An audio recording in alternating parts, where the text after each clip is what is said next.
Okay, and then like 1 or 2 or 3 lectures we will cover as per the new labor law policies or rules. Okay, so I think your university will ask question from the previous pattern, okay, which I have, and I have also shared some notes on that on behalf of that syllabus. So we will cover first as the previous So, syllabus. sir, I have one question regarding that syllabus. So, which one syllabus and notes you have shared with us? So that Okay, will on be to related to the previous law, or current as per current the law. some definition of Industrial Dispute Act 1947, and then trade union, like some topic of the trade union, and some topic of the Payment of Wages Act and Work Compensation Act, Workmen Compensation Act, and Employee Provident Fund Act 1991, and Maternity Benefit Act to 1961. Okay, so first we will go through with all these bare acts or syllabus, and then like 1 or 2 3 lectures as per the requirement we will take for the new law subject or new law or new provisions which is added by the labor law. So is it clear to all? Or Okay. if anyone have any questions, you can ask. Like if you say we should start from as per the new law, so it's very difficult for me because I don't know what is syllabus for new law. Okay, so that's why we will cover first syllabus, which is given your semesters, and then we will research for something which is passed as a new law for a labor law. So we will cover then. Okay. So now I'll start from the Industrial Dispute Act 1947. Okay. So this is a very important act, and under this act we have to cover only some. We have to cover scope, object, and features, and then some definition of the Sir, industrial. sir, before industrial dispute, we have one more part also there. Evaluation of industrial legislation in India. So, this topic where will be covered? Sir मैं बता रहा हूँ like we have syllabus, and in this syllabus has mentioned scope, object, and main features, okay, of the Industrial Dispute Act, and then definition part. Okay, so first we will cover a scope, and problem क्या है कि बच्चे ना मतलब आ ही रहे हैं, तो इससे बार बार एडमिट करने में भी डिस्कनेक्ट होता है. हाँ, so first we will cover scope, object and main features of this act, like Industrial Dispute Act, and then definition part. Okay, so और listen ये very good. सर हाँ, अभी तक आपने क्या कराया है? कुछ नहीं करा सर, अभी स्टार्ट करने जा रहे हैं. Okay sir. हाँ, so first heading is evolution of industrial legislation in India. Like legislature जो आपका लाइक इंडस्ट्रियल लेजिस्लेशन जो आया था इंडिया में आया. सर एक बार सिलेबस भेज देंगे क्या आप, या किसी के पास? सिलेबस मेरे को बच्ची ने सेंड किया था, Sakshi I think send. Sakshi please send in the group. Sure, sir, I will. Okay, so first topic is evolution of industrial legislation in India. Okay, so it is divided into two era. Okay, so first one is the pre-independence era. Like its evolution divided into two era. So first era is pre-independence era, like आजादी के पहले का, like before 1950, and second one is post-independence era. Okay, means after 1950. Is it clear to all? Okay, so pre-independence era is known as a colonial period. Okay, so pre-independence era is known as a colonial period, and post-independent era is known as a constitutional framework. Okay, so post-independence era is known as a constitutional framework. So is it clear to all? Yes, sir. Okay, so first we will discuss from the pre-independent independence era. Okay, so initially, like शुरुआत में British legislation was the designated to protect the British industrial interest rather than Indian labor. Okay like जब शुरुआत में labour के interest की protection की बात हुई तो ब्रिटिश ने अपने कुछ लॉस बनाए थे, लाइक फैक्ट्री एक्ट 1881, जो अब तो फैक्ट्री एक्ट दूसरा हम लोग पढ़ेंगे, इंडियन वाला पढ़ेंगे, but before this factory act, first time made by the factory act by the British government in 1881। आप लिख लो, पहला जो फैक्ट्री एक्ट था वो 1881 का था, लाइक 1881 का था। ओके, so जो like this factory act, like 1881 factory act made by the British government, and under this law British government mentioned the provision for the protection of the British people or British labor, not for the Indian labor or Indian people। like उन्होंने जो protection की बात इसमें बोली या जो protections के regarding कुछ प्रोविजंस मेंशन किए, that provisions made only for the protection of interest of British people, not for Indian people। I hope is it clear to all? And next thing, law were primarily focused on maintaining order and ensuring a steady supply of labor for plantation and textile mill। okay, so इसमें क्या कह रहा है थोड़ा अच्छे समझना, like जो पहली बार जब लॉ बना, लाइक हमारा जो फैक्ट्री एक्ट था 1881 का, सेकेंड आपका ट्रेड यूनियन था 1926 का, it was both act made by the British government. तो उस टाइम पे पहला तो आपको ये फोकस करना, like that law made for the protect the interest of the British labour, not for the Indian labour. And second thing उनका क्या फोकस था, like maintain the order and ensure a speedy supply. Okay, like इस पे जैसे कि आप example ले सकते हो कि अगर आप एक लेबर के रिगार्डिंग एक लॉ बनाते हो, उनके टाइम फिक्स करते हो, ओके, तो वर्क क्वालिटी इंक्रीज होती है, लाइक फिक्स हो जाती है। पहले मतलब बहुत पहले क्या था, आवर्स पे 5 घंटे भी कर रहे हैं, 10 घंटे भी कर रहे हैं, 12 घंटे भी कर रहे हैं, बट उसमें क्या रहता था, लाइक जो उन्हें आउटपुट देना रहता था वो नहीं हो पाता था क्योंकि कुछ फिक्स नहीं था। बट अब क्या हो गया है कि फिक्स कर दिया गया, like you have to complete this work within this hour. Okay, so आपको उस आवर में वो वर्क कंप्लीट करना ही है, लाइक स्पीडी वर्क के लिए प्रोविजंस लाए गए। ऐसा नहीं कि आप 12 घंटे हो बट आउटपुट कुछ नहीं निकला, so you have to give सब output within specific hour. Okay, and second thing इसमें ये भी बात की गई of a labour for plantation and textile mills. Okay, तो अब ये पहले के टाइम पे लाइक बहुत टेक्सटाइल मिल्स चलती थी इंडिया में। वैसे आप प्रेसिडेंसी टाउन कौन कौन सा था before independence of the India? How many presidency town exist? Mumbai Madras Delhi भी आता था शायद। नहीं, मुंबई मद्रास और कलकत्ता, मुंबई, मद्रास, तीन। It is right. सो यहाँ पे ना जो आपके टेक्सटाइल के वर्क होते थे, लाइक जो कपड़े वाले सोते, कपड़े बनाने, ये सारे वर्क ज्यादा होते थे। तो यहाँ पे क्या रहता था कि इन सब की जो रिक्वायरमेंट है वो टाइमली फुलफिल हो जाए, लाइक उन्हें एक फिक्स टाइम में जो वर्क उन्हें करना हो, सारी चीजें वर्क पूरा हो जाए, ठीक?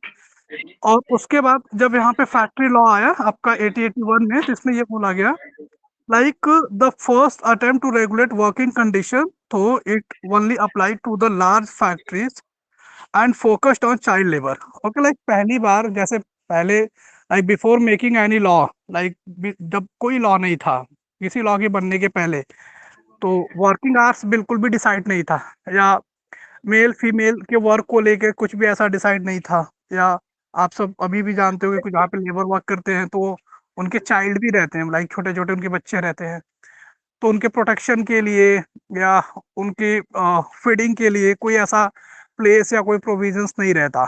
और पहले जैसे अभी लोग माइग्रेट करते हैं, आप खास तौर से यूपी बिहार के पीपल्स को देखेंगे तो गुजरात, महाराष्ट्र, दिल्ली या ऐसे बड़े बड़े स्टेट्स में माइग्रेट करते हैं for the job purpose, like वो छोटे लेबर कैटेगरी में ज्यादा लोग जाते हैं और पर्पज वो माइग्रेट करते हैं। ओके, तो ऐसे पहले भी करते थे, बट बेसिक जो रिक्वायरमेंट होती है कि लाइक 8 आवर्स होना चाहिए।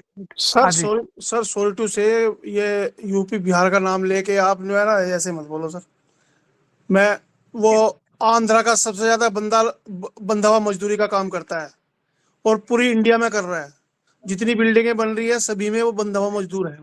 अरे सर आप ठीक सुनिए, है। आप गलत समझ रहे हैं, मैं एग्जाम्पल हाँ दे रहा हूँ, दिस इज ये वन भी आप अपना एग्जाम्पल। बंद करेंगे माइक। हाँ जी। Please all student off your mic, and I am just giving example because I am living in Uttar Pradesh or Lucknow, what is that's why I know the situation of this state. मेरे को वहां पे मैं house नहीं गया। वो ठीक है। तो आपका घर कहाँ पे है सर? नहीं नहीं, घर जैसे मेरा उत्तर प्रदेश स्टेट में है, तो मैं देखता हूँ, वो मैं बता रहा हूँ कि यहाँ के लोग माइग्रेट करते हैं, बट आप नहीं इसे नहीं, ऐसा ऐसा नहीं है सर। सबसे ज्यादा गुजराती पूरे पूरे वर्ल्ड में और पूरे इंडिया में पड़े हुए हैं। ठीक है अच्छा सर। ठीक है, हाँ गुजरात ठीक है। एग्जाम्पल हाँ लेते हैं, तो ठीक। सर, तो सर इस तरह मत बताओ। सर दिल्ली का नाम ले दो, कोई नहीं, राजधानी में अच्छा, सब कवर हो हाँ जाएंगे। ठीक है, चलो हो गए। कोई भी स्टेट अपने अपने अकॉर्डिंग आप मान लो, ठीक है, वो माइग्रेट करते हैं दूसरे स्टेट में फॉर वर्क पर्पज। ओके, सो ऐसे पहले भी होता था, बट अब क्या है कि वर्क आवर फिक्स है, कितने लीव है, वो सारी चीजें फिक्स है, बट पहली बार पहले नहीं था। So first time law made by the British government on this subject matter in 1881 by the factory act. तो फैक्ट्री एक्ट 1881 में बनाया गया। तो उनमें वर्किंग आवर्स को लेकर के, वर्क्स के पैटर्न को लेकर के, लाइक किस वर्क को मेल करेंगे, किस वर्क को फीमेल करेंगी, एंड साथ ही साथ जो चाइल्ड हैं उनके लिए और क्या एक्स्ट्रा प्रोविजंस हैं। Extra provisions in the sense like उनकी सेफ्टी के लिए या उनकी फीडिंग के लिए क्या क्या फैसिलिटी प्रोवाइड की जा सकती है, वो सारी चीजें बाय दिस लॉ फर्स्ट। वो हमारा था trade union act 1926। Okay, so under the trade union act, like they give legal statute trade union and provided immunity to union leader for from a civil and criminal liability for bona fide union activities। Like आप सब जानते हो कि labour जैसे मान लो कि 10,000 है, 5,000 है, ओनर एक है, तो ओनर का सारे पीपल से या सारे लेबर से बात करना impossible, like it's a very tough thing for labor as well as for a owner to discuss with all labor। okay, so that's why trade union has created by the Britishers, like उन्होंने एक union बनाया। Union जैसे कि आज के time पे हम अपना एक एमपी एमएलए इलेक्ट करते हैं बाय गिविंग द वोट, ऐसे लेबर्स में से वो आपस में बाय गिविंग द वोट एक को अपना लीडर मान लेते हैं, और दैट पर्सन और that labour is consider as a leader of the union. Okay, and leader of union है तो सिंपल सी बात है, they will talk like they will talk about the some interest of the labour के interest के बारे में बात करेगा टू द ओनर और to the owner of the factory. तो उनसे जब बात करते हैं तो आप जानते हो कि सही से कोई तो मानता नहीं, चाहे प्राइस बढ़ाने की बात हो गई या कोई भी फैसिलिटी देने की बात हो गई, या फॉर मेल फीमेल वॉशरूम ही डिफरेंट डिफरेंट बनाना है, एक्स कोई फैसिलिटी हो गई, तो इजिली कोई नहीं मानता, कोई अपना पैसा इन्वेस्ट नहीं करना चाहता, मतलब फ्री में ऐसे ही फॉर द लेबर पर खास तौर से।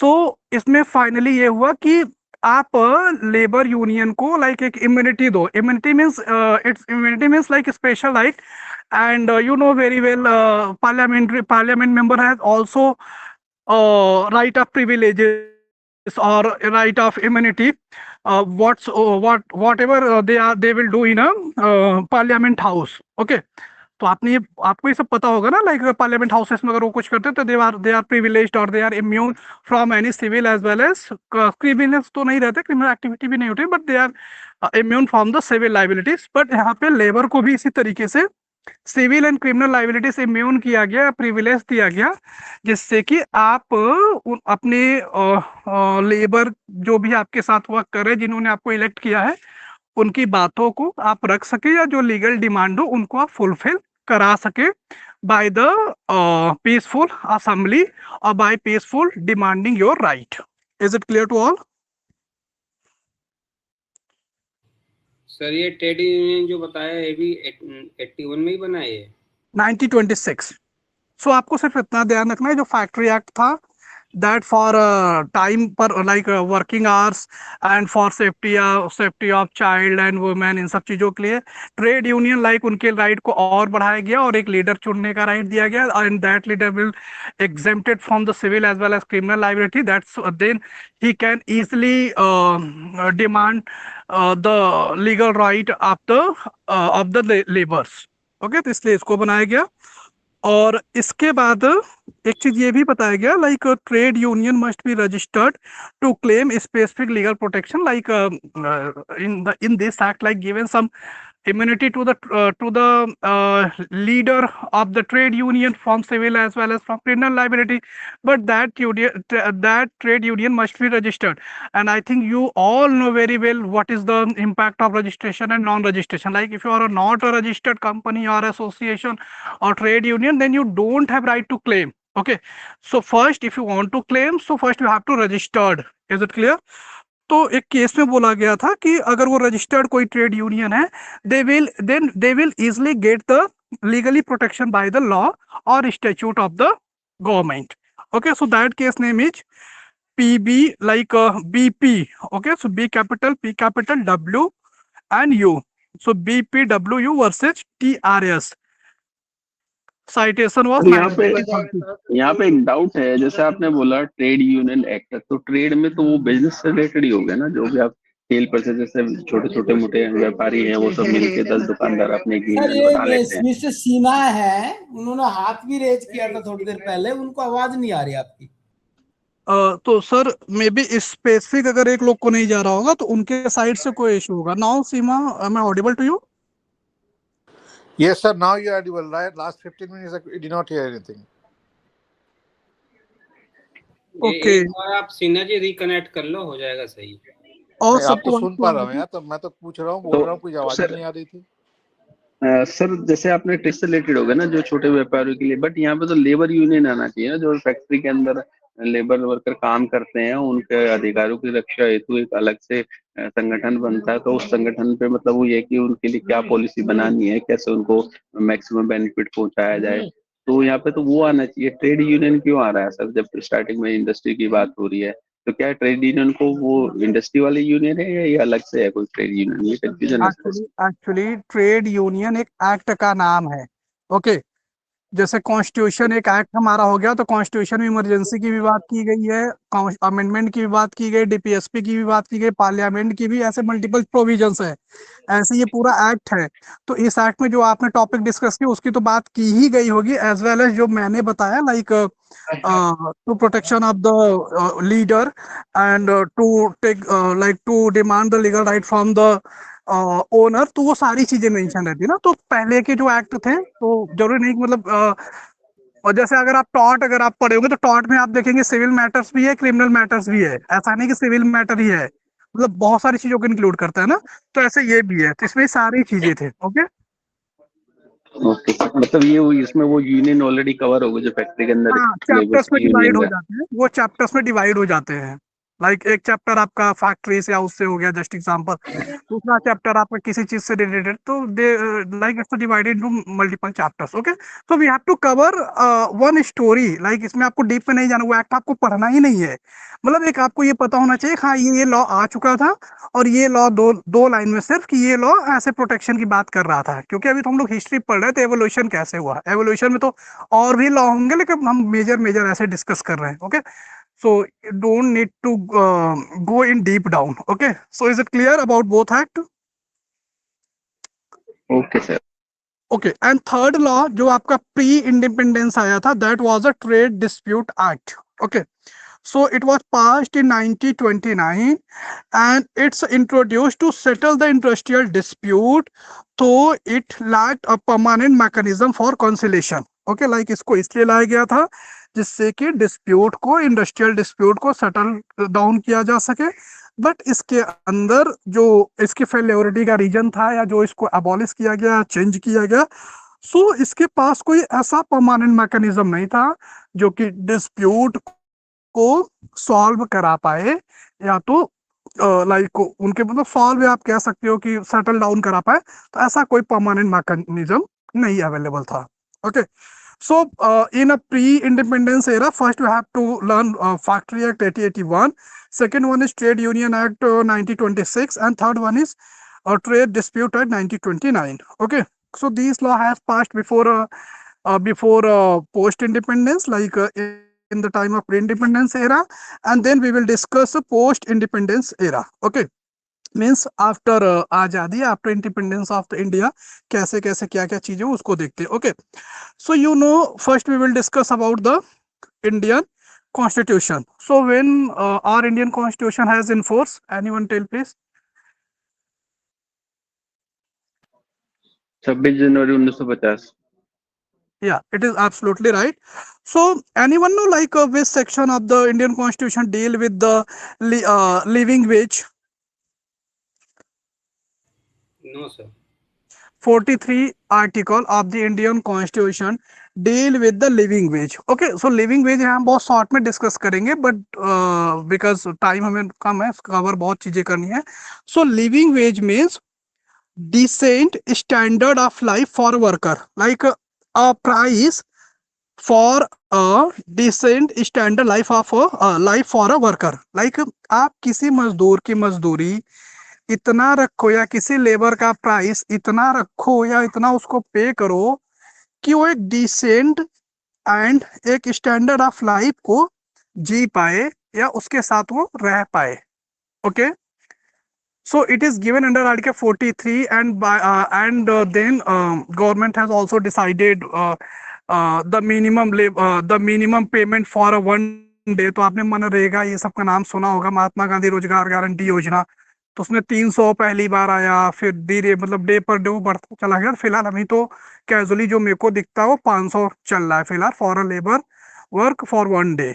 Okay, so that is part of the living wage, and as per the government policy or as per the constitution, every labor must be get a living wage by which they can live with some standard. Okay, and then second article which is 43 capital A deal with the participation in management. अगर आप DPSP पढ़े होते तो उसमें इसमें है सारी चीजें कि लेबर को भी मैनेजमेंट में पार्टिसिपेशन का पहली बार राइट दिया गया बाय आर्टिकल 43 कैपिटल ए. ओके, क्योंकि अब जैसे कि मैनेजमेंट लॉ बनाता है, just example. Okay, but why the management will make the law for the favour of labour? They will never make any law for the favour of labour. वो तो अपने फायदे के लिए बनाएगा, you know very well.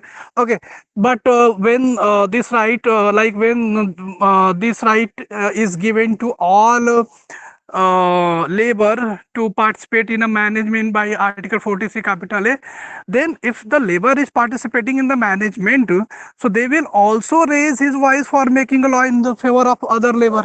Okay, तो इसलिए right दिया गया था कि अगर लेबर रहेंगे मैनेजमेंट में, 1% रहे, 2% रहे, 1% रहे, 2% ही लेबर रहे, but they will raise voice for benefit of the labour ना. और वॉइस रेज करेंगे देन उस पर लॉ बनेगा. क्योंकि अगर आपने मैनेजमेंट में उन्हें पार्ट दे दिया है, लाइक मैनेजमेंट के अगर वो मेंबर बन गए हैं, जैसे अगर 100 लेबर्स में आपने एक को मैनेजमेंट का मेंबर बना लिया, तो आप जानते हैं ना फाइनल अगर मैनेजमेंट 10 मेंबर है कोई चीज पास कर रहे हैं तो उस पर मेजोरिटी या साइन की रिक्वायरमेंट होती है. तो जो लेबर यूनियन के वो पास मतलब साइन ही नहीं करेंगे, मेजोरिटी मतलब एग्री नहीं होंगे उससे उस चीज को पास करने के लिए, और अपने फेवर की डिमांड की बात करेंगे. Okay, so that's why government given right to participation in management by article 43 capital A. So I hope is it also clear, it is also clear to all. It is clear? Yes, sir. Yes. Okay, अब इसके बाद जो और हम लोग को cover करना है under the post independence era, वो हम एक एक लॉ पढ़ेंगे. ठीक, तो उसको इसमें हमें डिस्कस करने की जरूरत नहीं है. जैसे कि एक लॉ हम अभी इंडस्ट्रियल डिस्प्यूट एक्ट पढ़ेंगे, फैक्ट्री एक्ट आप में है, मिनिमम वेजेस या जो भी लॉ कवर करेंगे कवर जो आफ्टर 1947 आया है. सो वो मान के चलना कि इसी का पार्ट है, that is part of the evolution of the labour law. Is it clear to all? Sir इसमें एक तरह से Yes, तो sir, ये yes. हो गया कि आजादी के पहले की पूरी कहानी हमारे को याद रखनी पड़ेगी, फिर उसके बाद जो जो भी एक्ट है वो भी करना पड़ेगा. तो वो इसके अकॉर्डिंग तो पूरा डबल हो गया सर ये वाला. नहीं, एवोल्यूशन नहीं, पूरा नहीं है. एक्चुअली होता क्या है ना, एवोल्यूशन का मतलब कि आपको जैसे हम दो पार्ट में डिवाइड कर दिया ना, एक बिफोर इंडिपेंडेंस, एक after independence. So before independence जो भी जैसे पूरा आपको एक एक लॉ नहीं लर्न करना है, about the basic theory of the law, like trade union आया तो क्या बोला, फैक्ट्री लॉ आया तो क्या बोला, इंडस्ट्रियल डिस्प्यूट आया तो क्या बोला, मिनिमम वेजेस एक्ट आया क्या बोला। तो अगर आप मतलब एक्ट का नाम और ईयर लिख के 5-5 लाइन भी अबाउट द एक्ट लिख दोगे ना, तो भी आपका 4-5 पेज भर जाएगा। मतलब आफ्टर इंडिपेंडेंस आप देखोगे तो कम से कम 5 लॉ तो बना ही होगा मिनिमम। जैसे 2 तो मैंने कॉन्स्टिट्यूशन का बता दिया, ओके, 2 आर्टिकल मैंने कॉन्स्टिट्यूशन बता दिया। आपने कॉन्स्टिट्यूशन से स्टार्ट किया क्योंकि सबसे मेजर लॉ आपका इंडिया का है। देन आपने इंडस्ट्रियल डिस्प्यूट एक्ट, क्या अभी जो नए लॉ है, मतलब जो भी आपके नॉलेज में है, ये मतलब ऐसा नहीं कि इसका कोई फिक्स आंसर है। तो आप थोड़ा थोड़ा भी अभी जैसे जो भी लॉ पढ़ेंगे, पेमेंट वेजेस, पेमेंट एक्ट पढ़ेंगे, वेजेस एक्ट पढ़ेंगे, मैटरनिटी रिलीफ एक्ट पढ़ेंगे, तो इनमें से बस आप उस एक्ट का नाम, और मैटरनिटी रिलीफ तो सबको ही पता है क्या होता है, वेजेस एक्ट सबको ही पता है, तो थोड़ा थोड़ा भी आप करके लिखोगे तो हो जाएगा। या एक बोनस आप पेमेंट एक्ट भी है, ओके, तो वो आप कवर कर लोगे, उसके लिए आप टेंशन मत लो, बहुत ईजी है। सो इतना पहले क्लियर जो मैंने बताया। सर ये 1929 जो बताया है तो एबॉलिश हो चुका है, तो ये दोनों अभी भी कंटिन्यू है क्या? नहीं नहीं नहीं नहीं नहीं, अबॉलिश सर, हमने एवोल्यूशन पढ़ा था। हम अगर कॉन्स्टिट्यूशन का भी एवोल्यूशन पढ़ते तो 1973 से स्टार्ट करते हैं, सॉरी 1773 से स्टार्ट करते हैं, या 1600 से स्टार्ट करते हैं। तो भले वो हो गया है, लेकिन ये सिलेबस का है तो आपको बस पढ़ लेना है, बस हो गया, ठीक है। Okay sir. हाँ, so now we will discuss some important definition of the industrial dispute act, that is very very important. So first definition is industrial dispute, okay. कोई टॉपिक छूट तो नहीं रहा है, या हम लोग डेफिनेशन पार्ट एक बार कवर कर लेते हैं। अगर कोई छूटा रहेगा तो आप लोग मैसेज कर देना, we will also cover it, okay. So first definition is a industrial dispute, okay. So under the definition part, what you have to learn, first one is section, like where the industrial dispute is defined. So it is defined under section 2 clause 2 clause K, okay। और एक बार आप देखना, क्योंकि law हमेशा change होते रहते हैं, तो सेक्शन एक बार जरूर क्रॉस वेरीफाई कर लेना, क्योंकि अमेंडमेंट होता है तो कुछ आगे पीछे होने के चांसेस रहते हैं, तो उसे आप वेरीफाई कर लेना, okay. So sir sorry industrial, for interrupt you, sir ये पूरा का पूरा कोडिफाइड लॉ है क्या, पूरा का पूरा?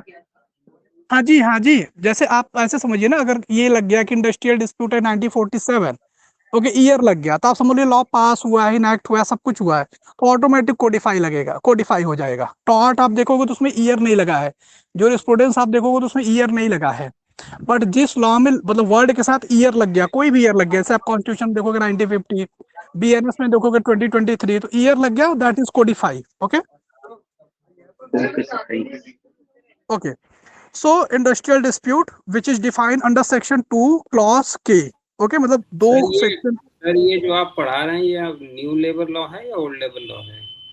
सर ये सब जैसे कि आप ऐसे समझिए कि न्यू लेबर लॉ के ही, मतलब जो पुराना है वो नया ही है, मतलब ऐसा नहीं पूरा कुछ सब चेंज हुआ होगा, बेसिक वही है।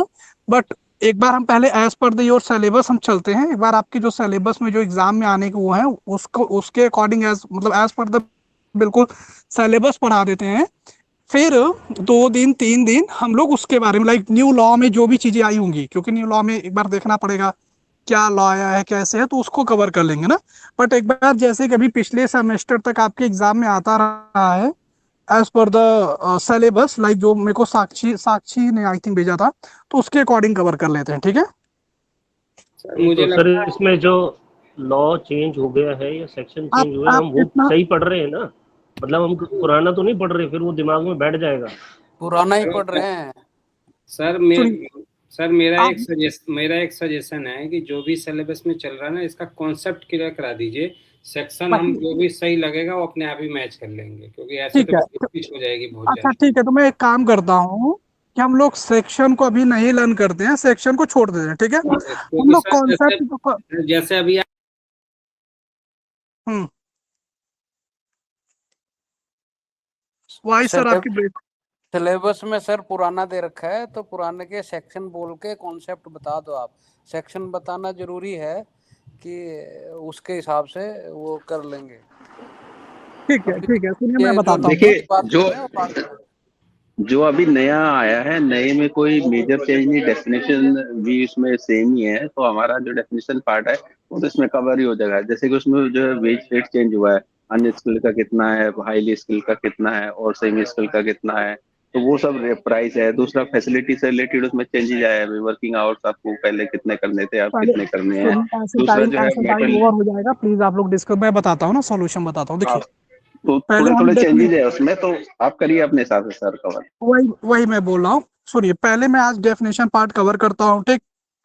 इसके बाद आप सब ना मेरे को, जो भी अगर आपको लगता है कि ये नया लॉ है, ये पढ़ना चाहिए हम लोगों को, एंड इससे हमारे एग्जाम में पूछा जाएगा, आप मेरे को व्हाट्सएप पे भेज दीजिएगा, जो भी रहेगा, ठीक है। तो मैं उसके अकॉर्डिंग भी चल दूंगा, कोई प्रॉब्लम नहीं है ना। बट अभी हम लोग क्या करते हैं कि पढ़ते हैं और कॉन्सेप्ट क्लियर करते हैं, क्योंकि कॉन्सेप्ट आपका जो भी रहेगा वो सेम रहेगा, मे बी सेक्शन आगे पीछे हो, that is different thing, but concept will be same, okay. So we will discuss first definition of industrial dispute. Okay. So what is industrial dispute? So as per the Industrial Dispute Act, as any dispute between employer and employee regarding the employment or non-employment. Like हम एक industrial dispute किसको मानेंगे? Any dispute between the employer and employee. मतलब कि जिसने, मतलब employer employee कौन हुआ? Like owner को we can say owner as a employer, and who is employee, like we, or if A is working under the owner, so A is considered as a, क्या हो जाएगा, ये employ हो जाएगा, okay. An employer, like जिसके यहाँ पे employ work कर रहा है। Is it clear to all? So if any dispute related with the employer and employ, okay, and that dispute is regarding to the employment, like नौकरी को लेके कोई डिस्प्यूट है, और non employment, okay. So employment तो समझ में आ रहा है, लाइक वर्किंग को, वर्किंग लाइक वर्क के ड्यूरेशन में कोई प्रॉब्लम आया, लाइक उन्होंने बोला था आपको ऐसे काम करना है, आपने डिफरेंट तरीके से कर दिया, okay. So that dispute is known as like dispute related with employment. Non employment, what like which thing will cover under the non employment? Anyone want to tell? Sir इससे पहले जो है ना इंडस्ट्री का क्लॉज दे रखा है, उसमें सारा सब कुछ कवर हो रहा है, तो वो बता दोगे तो क्लियर हो जाएगा। जो एक्ट में दे रखा है ना, के से पहले जो आई, मैं समझा नहीं आप क्या कह रहे हैं सर। मैं हेलो। ये कह रहा हूँ ठीक है सर, आप करिए, वो इंडस्ट्री की जैसे बात अब कर रहे ये हैं, डेफिनेशन ऑफ इंडस्ट्रियल इंडस्ट्री पहले पढ़ाने की कह रहे हैं। सर इंडस्ट्रियल डिस्प्यूट में मतलब जो है फैक्ट्री पे ही ध्यान जा रहा है सबका। इंडस्ट्री का जो डेफिनेशन दे रखा है वो बता दोगे तो किसी भी तरह का ट्रेड है तो वो सबका वो ध्यान में आ जाएगा। अच्छा कोई शॉप अच्छा, एस्टेब्लिशमेंट मैं वो भी समझ गया। कवर है। पहले आप कह रहे हैं कि what is industry, we have to explain about the first industry, right? Yes sir. ठीक है। So everyone please listen very carefully. So industry, as per the Industrial Dispute Act 1947, okay. So industry means like any systematic activity carried on by the cooperation between employer and employee। मतलब कि आप ये कह सकते हो कि कोई systematic activity जो कि एम्प्लॉयर एंड एम्प्लॉय के कोऑपरेशन से कैरिड ऑन, लाइक चल रहा है, okay. For the production, like किसी चीज को प्रोड्यूस करने के लिए। फॉर सप्लाई, लाइक उस चीज की सप्लाई करने के लिए। For distribution of goods, like supply होने के बाद उसे मल्टीपल शॉप पे डिस्ट्रीब्यूट किया जाता है ना, so for the distribution of goods. और for a service, like service provide करने के लिए, जो गुड्स है उसकी सर्विस, लाइक होम सर्विस या जो सर्विस लोग प्रोवाइड करते हैं, that is included in this thing. Regardless of profit motive, like आप ये सारे वर्क क्यों कर रहे हो? For getting a profit, like फायदा, लाइक पैसे पाने के लिए। और कैपिटल इन्वेस्टमेंट, और you are doing this type of that for a capital investment, like market में आप कैपिटल इन्वेस्टमेंट करो जिससे कि आपको इन फ्यूचर अच्छी अर्निंग होगी। So this is known as a industry. Like industry अब हम किसको मानेंगे? जहां, फिर से आप सब सुनना, जहां पे एम्प्लॉयर एम्प्लॉई मिल करके कोई बिजनेस कर, लाइक मिल करके कोई। सर जी, एग्जैक्टली जो एक्ट का दे रखा है ना, आप थोड़ा सा अलग बता रहे हो। एक्ट में जे का दे रखा है, industry means any business, trade, undertaking, manufacturing और calling of employees and includes any calling service, employment, handicraft और इंडस्ट्रियल ऑक्यूपेशन और एवोकेशन ऑफ वर्कमैन। तो वही इसमें है। सब कवर हो जाते हैं। आप वही चीज है, ये भी वही चीज है। हाँ नहीं, आपने आप वही चीज है, बट आप जो एग्जैक्ट सेक्शन के अलावा दूसरा वो करके वो बता रहे हैं सर। ये नॉर्मल एक डेफिनेशन है। जब भी हम सर कोई डेफिनेशन पहले पढ़ते हैं ना, पहले उसे कॉमन लैंग्वेज और कॉमन डेफिनेशन देखते हैं, देन हाँ हम सर बेयरक पे समझ आते गए हैं, क्योंकि आप। बेयरक की वो लैंग्वेज बहुत टफ है। सर आप इजी लैंग्वेज में बता रहे हैं सर आप बस। वही चीज है। मैं अरे ये सर ऐसे एक्चुअली पैटर्न क्या होता है, आप लोग बीच में ऐसे डिस्टर्ब कर देते हैं। पहले हम कुछ भी समझते पढ़ते हैं ना, तो एक पहले कॉमन एक डेफिनेशन देख लेते हैं, ठीक है, then we will go as per the barrack, या जो बैरक की चीजें रहती है, अदरवाइज बहुत हार्ड हो जाता है, ठीक है। चलो मैं एज पर द बैरक बता देता हूँ। मैं सभी साथियों से एक रिक्वेस्ट करना चाहता हूँ, आप इनको सर को जो कुछ जैसा पढ़ा रहे हैं वैसा हम पढ़ लें, और आप लोग जिसको जैसा अच्छा लगे वैसे बुक है सबके पास वैसा ही पढ़ लेंगे, फिर हम बाद में नहीं, नहीं, कोई बात नहीं, कोई बात नहीं सर, मैं बता दे रहा हूँ।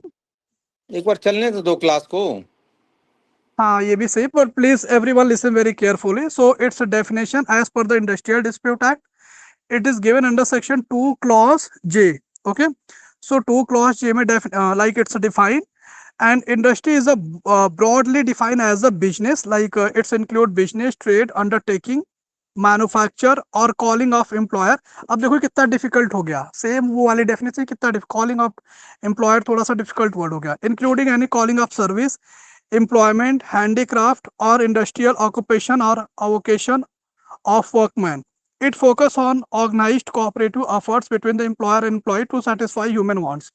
So अगर हम पहली जो लास्ट में वर्ड इसमें लिखा है, like industry focus on organised cooperative efforts, like मतलब ये किस पे लाइक एक तरीके से इंडस्ट्री फोकस करती है, it's focus on cooperative efforts. और वो कोऑपरेटिव एफर्ट्स किसका रहता है, तो एम्प्लॉय एंड एम्प्लॉयर का रहता है, और किसके लिए रहता है, to satisfy the human wants. अब तो हम सिंपल लैंग्वेज में ये भी कह सकते हैं कि इंडस्ट्री क्या होती है, लाइक इंडस्ट्री एक ऑर्गेनाइज्ड एक इंस्टीट्यूट होता है, लाइक संस्था आप कह सकते हो, फॉर अंडरस्टैंडिंग पर्पस, एंड जहाँ पे एम्प्लॉयर एम्प्लॉय कोऑपरेट एक दूसरे को करके वर्क करते हैं to satisfy the human wants. अब ह्यूमन वांट्स में सब कुछ आता है, like it's include business, it's include trade, it's include undertaking, it's include manufacture और calling of employee, or including any calling service or employment or handicraft or industrial occupation or avocation of the workman. Okay, so it was the definition of the industrial dispute act, and now we will start from the as per the syllabus. Okay, so first one is first definition was आपका पहला है यहाँ पे,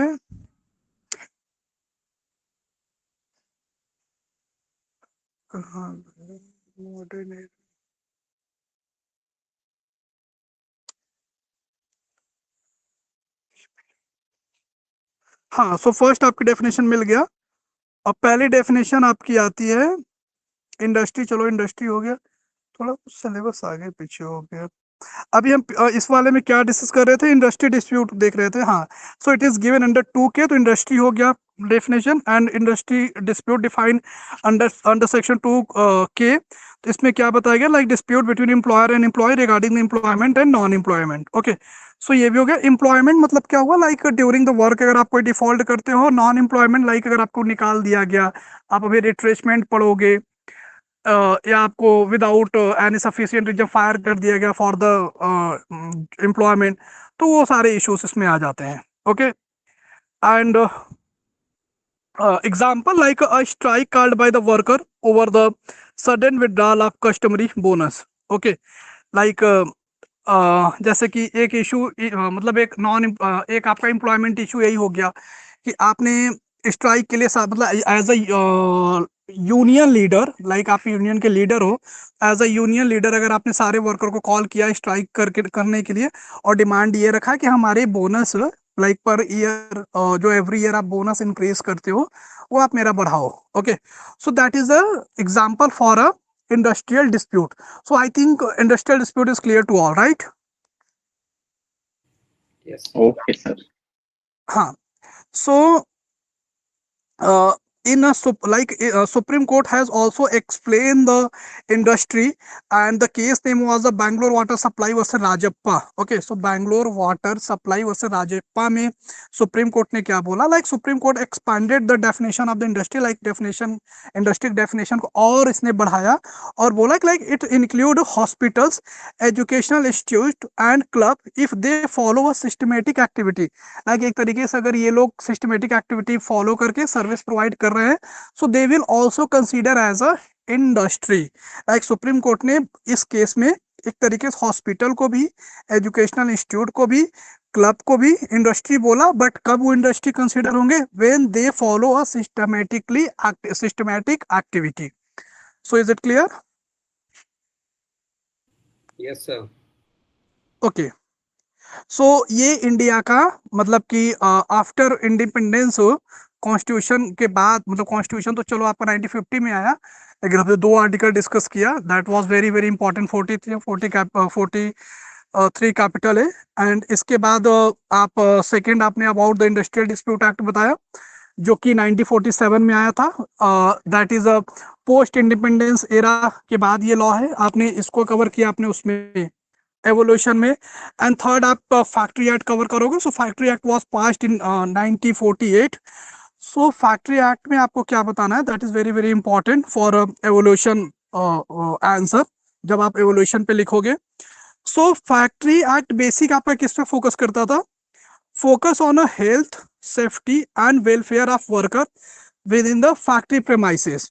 like factory premises में अगर कोई रह रहा है तो उसकी हेल्थ पे फोकस करना. लाइक ऐसा क्या लॉ बने जिससे कि लोगों के हेल्थ अच्छे रहे. लाइक अगर आप वर्क करा रहे हो तो किससे क्या काम कराना चाहिए, और वहाँ पे जो मेल फीमेल सब रह रहे हैं, बच्चे रह रहे हैं, तो उनके हेल्थ के लिए क्या मतलब फैसिलिटीज होनी चाहिए, उसको लेके लॉ बनाया गया. सेफ्टी को लेके बनाया गया, जैसे आज आप सब देखते होंगे ना, एक बेल्ट वो लोग यूज करते हैं, सेफ्टी बेल्ट आप कहते हैं, और एक हेलमेट भी यूज करते हैं, येलो कलर का रहता है, जिससे कि कोई चीज अगर ऊपर से गिरे तो हेड इंजरी कॉज ना हो. ओके, एंड देन इसमें आपका आता है ये हो गया, सेफ्टी हो गया, हेल्थ हो गया.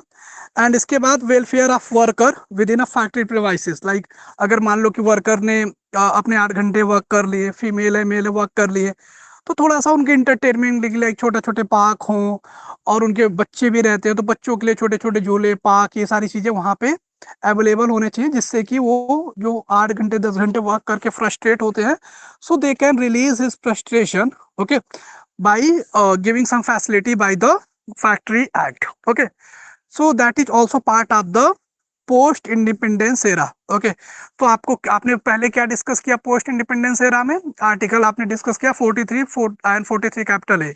सेकंड आपने क्या डिस्कस किया, इंडस्ट्रियल डिस्प्यूट को थोड़ा बता दिया कि इंडस्ट्रियल डिस्प्यूट क्या है, किस लिए बना था. तो जैसे अभी मैंने आपको बताया कि इंडस्ट्रियल डिस्प्यूट क्या है, और इसलिए बना था कि जो डिस्प्यूट ऐसे अराइज हो रहे हैं उन डिस्प्यूट को एक प्रॉपर मैकेनिज्म के थ्रू सॉल्व कराया जा सके. फिर आपने फैक्ट्री लॉ के बारे में थोड़ा सा बताया, लाइक फैक्ट्री लॉ इस पर्पज से बना, like for the health, safety and welfare of the worker in the premises of the factory के पर्पज से बना, जिससे कि उनकी एक जो जो एक मिनिमम वेजेस की बात की गई, एक डिग्निटी फुल लाइफ की बात की गई इन द इंडियन कॉन्स्टिट्यूशन, वो सारी चीजें फुलफिल हो पाए. ओके, देन इसमें एक की सेक्शन है फैक्ट्री एक्ट का, इसको बाद में लाइक भोपाल ट्रेजेडी के बाद ऐड किया गया था.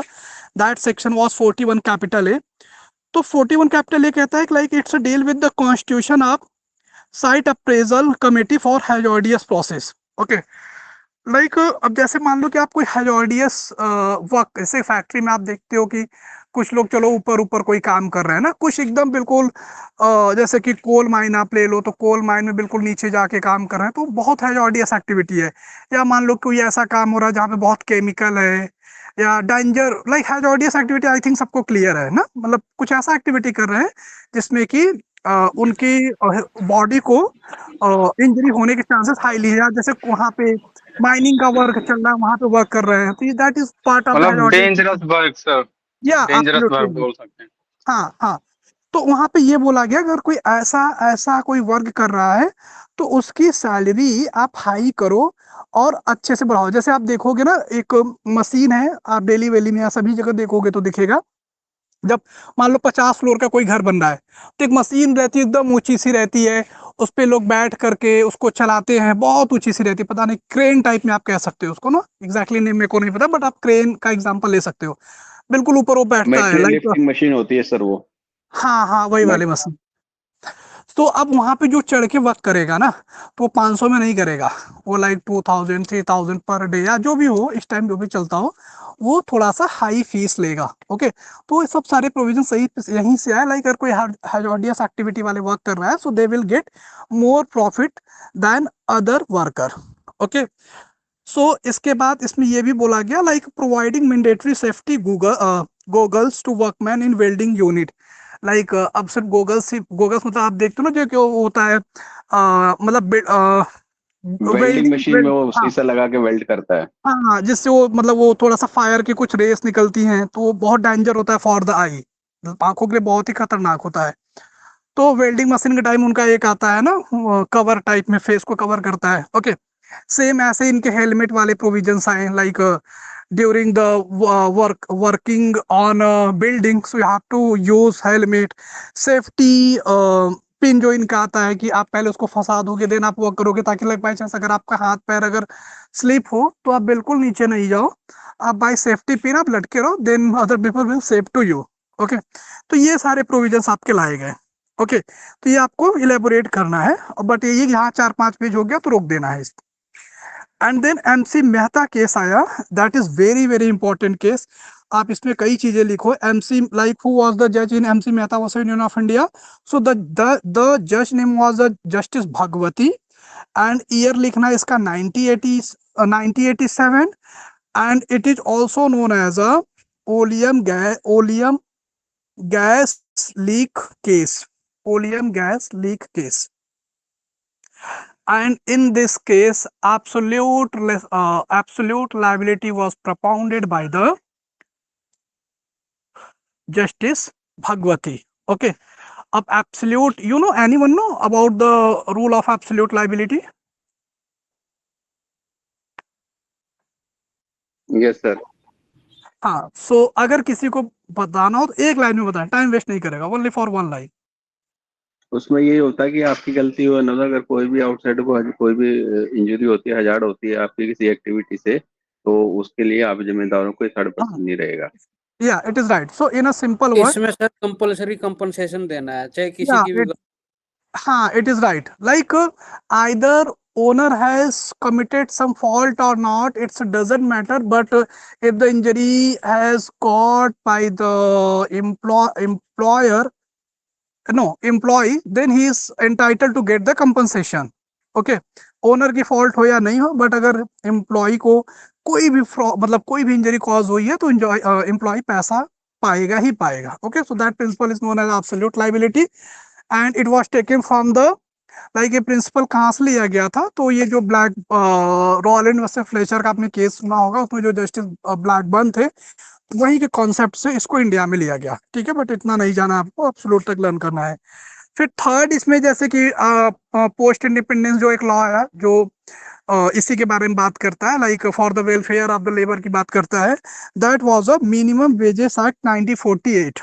Okay, so third one is minimum wages act 1948। अभी हम लोग पोस्ट इंडिपेंडेंस पढ़ रहे हैं ना, तो इसके बाद अभी डेफिनेशन कुछ चीजें पढ़ेंगे जो इंडस्ट्रियल डिस्प्यूट में है। ठीक है, so third one is a minimum wages act which was passed in 1948, मतलब 1948 में इसको पास किया गया।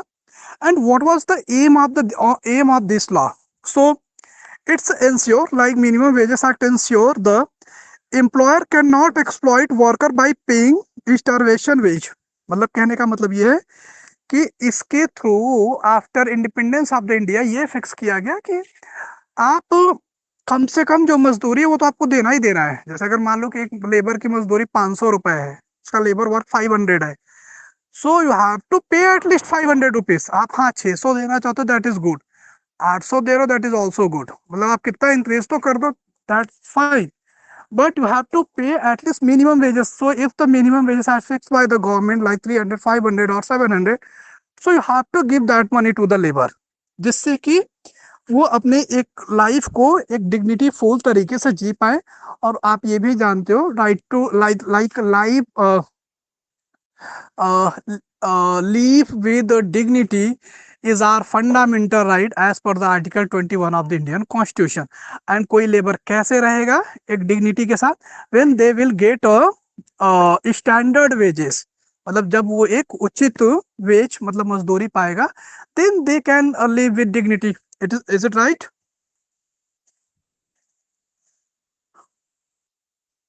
Yes, sir. Yes, Next sir. example, an employer in the construction sector cannot pay less than the daily fixed rate by the state government for a specified zone। like अगर as per the government rule जो भी चल रहा है किसी भी particular चीज के लिए, तो जो भी गवर्नमेंट ने मतलब स्पेसिफाइड किया 500 600 700, सो हैव टू पे दैट अमाउंट। सेकेंड थिंग, इसमें एक चीज ये भी है, अगर आप पेमेंट नहीं देते हो किसी से वर्क कराने के बाद, और इवन देन अगर आप कम पेमेंट देते हो, हाफ पेमेंट देते हो, so you are also liable under the Indian constitution act, Indian constitution article 23। 23 में क्या कहता है, फोर्स लेबर है। फोर्स लेबर कब कंसिडर होगा, लाइक मैंने आपसे काम कराया एक दिन, लेबर वर्क होता है 500, दिया 400, so it is consider as a force labour. या पैसे ही मैंने नहीं दिया, so it is also consider as a force labour. So, whoever doing this type of the act, so that person will liable for under section 23 under article 23 of the Indian Constitution. That's why you have to pay the amount at least which fixed by the government. Next one is, इसके बाद आपका आता है एक छोटा सा act है, that is employ state insurance act. इसमें क्या रहता है कि medical and cash benefit during the sickness और इंजरी, मतलब अगर अब तो ये आगे कोई अगर आपके यहाँ वर्क कर रहा है और उससे कोई मेडिकल इश्यू होता है, या लाइक इससे कोई मेडिकल इश्यू होता है या कोई इंजरी कॉज हो जाती है, मेडिकल इश्यू में लाइक बीमारी हमारी सारी चीजें आती है। लाइक आपके यहाँ काम कर रहा था, लाइक आपकी एक फैक्ट्री थी, लाइक उसमें कोल माइन वर्क चल रहा था, या केमिकल्स आप उससे बना रहे थे, आपके यहाँ वर्क कर रहा था, उसको कोई सिकनेस हो गई, लाइक कोई बीमारी हो गई, कोई इंजरी कॉज हुई, then owner will liable to pay the amount for that injury और सिकनेस। और वो कैसे कर मतलब कैसे लाइबल होगा, ऐसे मान लो अगर उसकी मेडिसिन में 10 लाख का कॉस्ट लग रहा है, 20 लाख का लग रहा है, सो उसको इंश्योरेंस कराते हैं। अब तो सभी जगह ऐसा रूल आ ही गया है कि आप उसका प्रोविडेंट फंड खुलाओगे, उसका इंश्योरेंस कराओगे, क्योंकि वो आपके यहाँ वर्क कर रहा है। So to protection of that person और his family, it's your responsibility. So इस नहीं सर, बिहाफ इसमें दो कैटेगरी आती है सर इसके अंदर। आपका ईएसआई में वो रहता है जिनका 16,000 से नीचे बेसिक रहता है या 16,000 तक रहता है, वो इससे ईएसआई कटा के उसका जो है वो इस पर्टिकुलर हॉस्पिटल में ही वो ट्रीटमेंट ले सकता है गवर्नमेंट में, उसके अगेंस्ट वो पैसा जमा करता है 100-200 रुपए पर मंथ। और जो उसके ऊपर आता है तो फिर वो मेडिकल इंश्योरेंस में कवर होते हैं सर। नहीं, मैं ऊपर ऊपर से बता रहा हूँ, लाइक गवर्नमेंट का ऐसा रूल है। आप डीप में जाओगे तो और ऐसे ऐसे आएंगे डिफरेंट रूल, बट ऊपर ऊपर से आपको क्या देखना है, लाइक अगर आप किसी के यहाँ काम कर रहे हो, अगर कोई ऐसी इंजरी आती है, तो that is like in that situation owner will responsible to provide amount for sickness or for medical purpose by the insurance method, चाहे वो इंश्योरेंस के थ्रू या कैसे के, that is responsibility of the owner. हाँ, बट अगर उस law को पढ़ेंगे तो और क्लियर उसमें है कि कैसे कैसे मिलेगा। बट ओवरऑल एम ऑब्जेक्टिव यही है कि अगर आपके यहाँ कोई वर्क कर रहा है, ड्यूरिंग द वर्क अगर कुछ होता है, तो जनरली आप रिस्पॉन्सिबल हो फॉर द ट्रीटमेंट और for anything. Okay, this is a normal principle, so you have to mention for only when you are writing a post independence constitution। अगर आपको डीप डाउन पता है तो आप लिख रहे हो, that is also fine, but उतना पॉसिबल नहीं होता सारी चीजों को मेंशन करना रहता है, बट हाँ अगर आप लिखते हो that is fine. So next one is एक लॉ आया after post independence, that was a employ provident fund. इसमें क्या है कि आप छोटा छोटा थोड़ा पैसा आप देते हो, थोड़ा पैसा कंपनी देती है, एंड उससे आप आफ्टर रिटायरमेंट के लिए एक अच्छे अमाउंट को कलेक्ट कर लेते हो। लाइक 1000 आपने दिया, थोड़ा बहुत कंपनी ने सपोर्ट किया, लाइक जो भी कंपनी को देना है as per the government policy, so you will get huge amount after your retirement. So that is a provident fund. I think आप सब लोगों को बहुत अच्छे से पता होगा। एंड नेक्स्ट आपका आया पेमेंट ऑफ ग्रेचुटी, इसके बारे में भी सबको पता होगा। So it's a statutory recognition of a worker long service to an organisation. Like अगर आप किसी ऑर्गेनाइजेशन के लिए अगर आप वर्क करते हो, तो भी आपके लिए लाइक कुछ अमाउंट ऐसे रखते जाता है, और after the living the job, जब आप छोड़ते हो उसको तो आपको अमाउंट मिलता है, या टेन्योर के बाद, फिक्स टेन्योर के बाद as per the government policy आपको वो भी मिलता है। तो I think after post independence आपको क्या मेंशन करना है ये क्लियर हो गया होगा। So is it clear to all? Yes sir. Okay, तो जो मॉडर्न एरा है, मॉडर्न एरा में 2020 में आपका लेबर कोड 2020 में आ गया है। अच्छा, आप लोग लेबर कोड 2020 वाले की बात कर रहे थे क्या? मतलब इसी हाँ जी, हाँ मतलब जी, हाँ जी, हाँ, मेन वही है वो अमेंडमेंट अभी जब हम लिखेंगे तो वो तो आएगा नहीं, अब हमें ये नए लेबर लॉ के अनुसार लिखना पड़ेगा। ठीक है, तो ये मॉडर्न आपका लेबर कोड 2020 ठीक है। तो वैसे एवोल्यूशन वाला जो पार्ट आज हमने कवर किया तो आपको ऐसे भी पढ़ना है, मतलब that is part of evolution. तो आपको before and like pre independence, post independence, वो तो दोनों कवर करना है। चलो वो तो हमने कवर करा, that is fine, okay. But from the next day, like जो हमारा दूसरा लेक्चर होगा वहां से we will cover as per the labour code. But labour code में जैसे as per the labour code what which topic we have to cover, so who will send the topic name, क्योंकि अगर मेरे को topic मिलेगा मैं उस पर देखूंगा, पहले पढ़ूंगा तभी तो पढ़ा पाऊंगा ना। सर ये क्योंकि पुरानी सिलेबस जो भेज चीजें रखा है उसी से देख लीजिए ना। सर जो भी है मेरे अकॉर्डिंग, जो आपने तो अब आज का तो ओवरव्यू का हो गया आपने, जो भी हाँ, इसमें छोटे छोटे एक्ट एप्लीकेबल थे उनका कॉन्सेप्ट क्या होता है, वो वो तो कहाँ पे एवोल्यूशन एप्लीकेबल है, थे, दैट इज फाइन। वो हाँ, वो तो आपने बता दिया। तो अभी हाँ तो जो आपका चलेगा वो जो अपना सिलेबस है इसका, जैसे इंडस्ट्रियल डिस्प्यूट हो गया, उसका स्कोप क्या हो गया, उसके अंदर जो है कैसे रिजोल्व करेंगे, क्या उसमें क्या पेनल्टी पड़ेगी, हाँ, क्या क्या ये भी रूल्स उसको थियोरेटिकल फॉलो पार्ट करना है। है, हाँ हाँ ये उसमें आ जाएगा आपका। तो जो अभी चेंजेस आए हैं वो चेंजेस, एक जो आपका लेबर एक्ट में एक तो टाइमिंग के अकॉर्डिंग आएगी, टाइम लिमिट क्या रहेगी, पे स्केल क्या रहेगा, जैसे स्किल का, अनस्किल का, और आपका दूसरा फुल्ली स्किल का, हाईली स्किल का, हाँ, जैसे आपने ठीक वो है, तो एग्जांपल मेरा दिया, जो जो ये मैं मतलब समझ गया। हैजार्ड वाले एरिया में। हाँ, तो वो सब चीजें उसमें चेंजेस है आपका। और ठीक है, दूसरे नहीं जो सर, है जो मैं तो पूछ थोड़ा रहा हूँ उसका आप टाइम के सुनो। रिगार्डिंग टॉलरेंस वगैरह दी है ये मैं उसमें। समझ गया, तो वो ये तो मैं एक समझ गया। सेपरेट ही राइट हो गया। तो बेसिक कॉन्सेप्ट तो आपको जो अपना सिलेबस है उसी से कवर करना पड़ेगा अच्छा, ना सर। ठीक है, ठीक है, ठीक है, ठीक है, मैं समझ गया। मेरे मतलब आप सबके किसी और कहने को का अगर मतलब इसमें ये, कुछ डाउट हो तो वो भी नहीं बता नहीं नहीं सकता है, नहीं अगर नहीं मैं नहीं। कहीं गलत हूँ तो। अरे नहीं नहीं, सब सही है, मैं कह रहा हूँ से सुनिए आप सब। मतलब हमें सिर्फ इतना ही करना है कि जो हमारे टॉपिक है, टॉपिक हमारे वही रहेंगे, लेकिन जो भी टॉपिक कवर करेंगे we will cover as per the labour code 2020, बस इतना ही है ना। Yes yes yes Yes, yes sir, sir. यही है मेन Yes. चीज। हाँ ठीक Yes. है, सो यही कॉलेज फ्रॉम से बोला गया। वी सर विल इसमें cover syllabus, every topic as per the labour code, okay. हाँ सर, कंसेप्ट वही है, बस ओनली न्यू समझ गया। लेबर लॉ के अनुसार हमने पढ़ना है उसको। हाँ, जैसे कि पहले मान लेते 50 रुपए था तो उसको 100 रुपए कर दिया होगा। पहले यस मान यस लेते यस कहीं सर। पे 2 आवर्स था, उसको 4 आवर या 1 आवर कर दिया होगा। ओके हाँ fine, so we will cover every topic as per the labour code 2020, okay. Sir, वही है, जैसे जैसे इंडस्ट्रियल डिस्प्यूट एक्ट है, वो उसको अभी उन्होंने क्या कर दिया, रिलेशन, इंडस्ट्रियल रिलेशन एक्ट बना दिया है वो। हाँ समझ, हाँ सर। सर मैं समझ जैसे गया, समझ गया। बीएनएस और आईपीसी का वो है, उसमें जैसे अभी कंपेरेटिव वो डॉक्यूमेंट मिल जाते हैं, पुराने में क्या था नए में क्या था, क्या डिफरेंसेस हैं, समझ ऐसा गया, कुछ समझ, उसमें मिल जाएगा तो अरे मिल क्लियरली समझ जाएगा, में मिल आ जाएगा। जाएगा। अब मैं समझ गया ना, पहले मैं समझा नहीं था इसके बारे में, कभी बात ही नहीं आपसे हुई थी, पहला ही लेक्चर था। लेकिन अब मैं समझ गया कि आप लोग क्या चाहते हो या मेरे को देना क्या है। तो as per the your requirement we will go, okay. Sir मुझे जो समझ आया वो ये आया कि जो सिलेबस दे रखा है टॉपिक यूनिवर्सिटी वही ने, है, बट हाँ एज यूनिवर्सिटी पर ने जो द न्यू सिलेबस लॉ का दिया चलता है है। वो टॉपिक एज इट इज है जैसा पहले चल रहा था, लेकिन हमने थोड़ा सा एडिट आपने ये करना है कि जो नया आया है हाँ, उसकी आप हमें थोड़ा बता दें बस। नहीं नहीं, वही करेंगे, वही करेंगे, मैं समझ गया बिल्कुल ना, वही बिल्कुल करेंगे। सुरेंद्र जी, अब बिल्कुल आपने सही बोला। जो हमारे सिलेबस में जो टॉपिक्स आ रहे हैं, हाँ जी, इसी हाँ जी, टॉपिक को हमें कॉन्सेप्ट क्लियर चाहिए। जो नए के बस हिसाब से चल रहा है वो बढ़ा दो, आप कॉन्सेप्ट क्लियर हो जाएगा, समझ, सेक्शन अपने हिसाब वी से। विल डू, वी विल बहुत डू मुश्किल नहीं है एज लेबर इट लो। इज। अरे नहीं नहीं, बहुत इजी है, कुछ टेंशन